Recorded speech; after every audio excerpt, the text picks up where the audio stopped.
Hi guys, I wanted to give you a tour of my fig garden. So this was from August of 2019.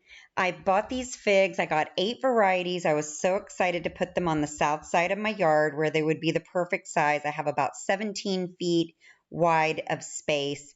And lo and behold, there was a wet area that things were just dying every time I tried to grow anything. And so we dug that area out, and it turns out we have a spring on the side of our house. Nothing to complain about, but it wasn't conducive to having a fig planted right in the middle of it, even though figs do love water. So my husband and I dug that out, and we decided to make a stream. We thought about swales, but right next to the spring is our swimming pool. And we had just had that put in. So we ended up wanting to draw the water closer to the lake. And then we planted a lot of bananas and papayas and a lot of tropical plants along the side of our house so that we could have privacy for our swimming pool, but also to get the water away from our house. So you can see here in this photo, as we slowly kind of planted, we went and picked up rocks from all over the state of Florida. It's very hard to get rocks at a reasonable price. So I was looking all over the marketplace and FaceTime groups and just begging for rocks from anywhere and paying for them. But we had to go pick those up with our trailer, and then we just put a lot of plantings in that would grow up nice, lush and thick so that it would be private, yet still enjoy that water because that's an area we don't water at all. So it turned out beautiful, and my fig garden had to get moved to the south side, a little bit further down, closer to the west side of our property where it lives today. And now join me for the tour. Good morning. I wanted to talk to you about my fig varieties. This show is going to be all about figs. So this is a beautiful White Marseilles fig. As you can see, it is loaded with figs, even right now in October. In Florida, we have figs that are pretty much all year long. This fig tree, which is also covered, is a perfectly happy fig plant. These are all about 2 years old, actually maybe even a little less. This is my Ishia fig. It's actually still putting on leaves. I might pinch these back. You can easily pinch back this section here. And I may go ahead and pinch these back.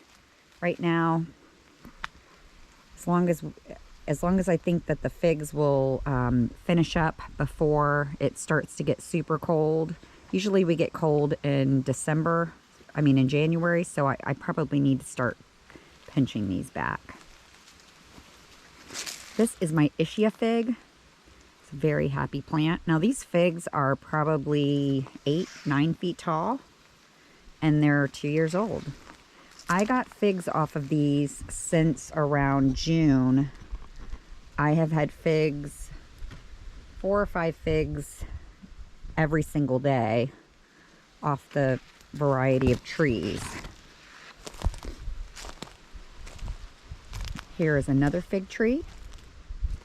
She is a beauty. This is my Magnolia Fig.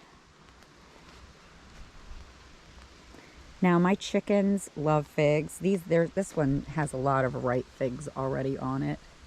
These figs are very large. I'm going to pick one just so you can see the size. Actually, I don't want to pick it quite yet, so I'm just going to show you compared to my hand. I mean, this is a pretty large fig. You can tell one of my little ladies has been grocery shopping here, and she's going to, as soon as they notice that this fig is ready, they'll come back and finish it off. Now on the bottom shelves, my sister jokes and says it's the bottom shelf of the grocery store. The figs are still growing, and the little ladies definitely come and peruse the grocery store shelves here and get lots of tasty treats for themselves. Here is another ripe one. And here's another ripe one. And the other figs behind the ripe one, so here, this one's getting close. This one will be ripe tomorrow.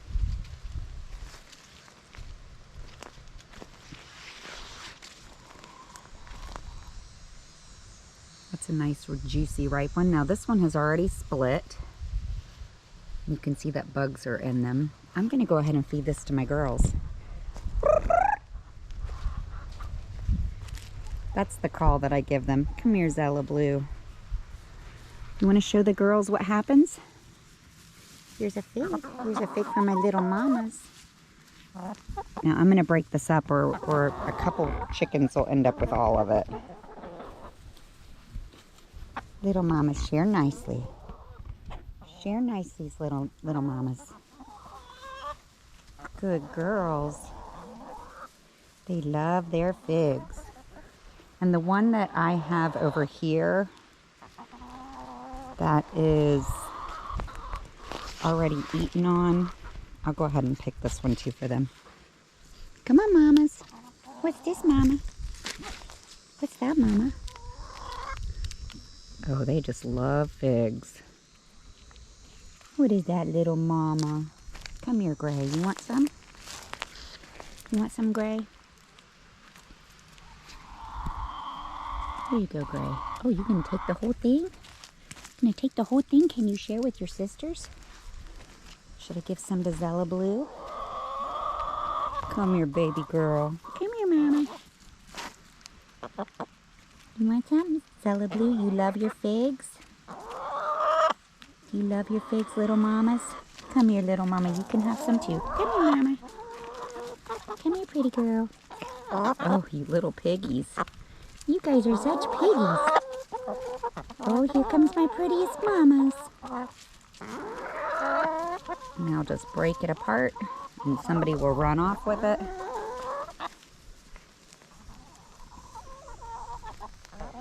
That's the way the girls are fed around here. Little mamas. This is a Beers Black Fig. And I love it because it has this really distinctive black coloration on the stems. And if you look at this, you can really see the difference. This is kind of like almost a grayish, light gray color.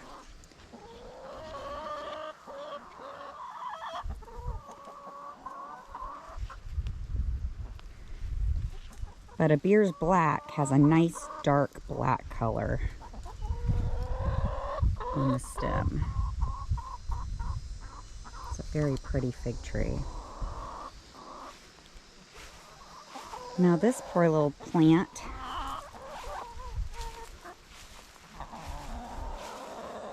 this is my Texas Blue Giant Fig. And it is just very unhappy here. I don't know what's happened to it. I planted it at the same time it's getting water. Little mamas. Anytime I pay attention to a plant, I always run the risk of the chickens deciding to eat on it. So I'm going to have to transplant this fig. I don't know why it's unhappy. Maybe it's not getting enough sunlight. But it's going to get moved.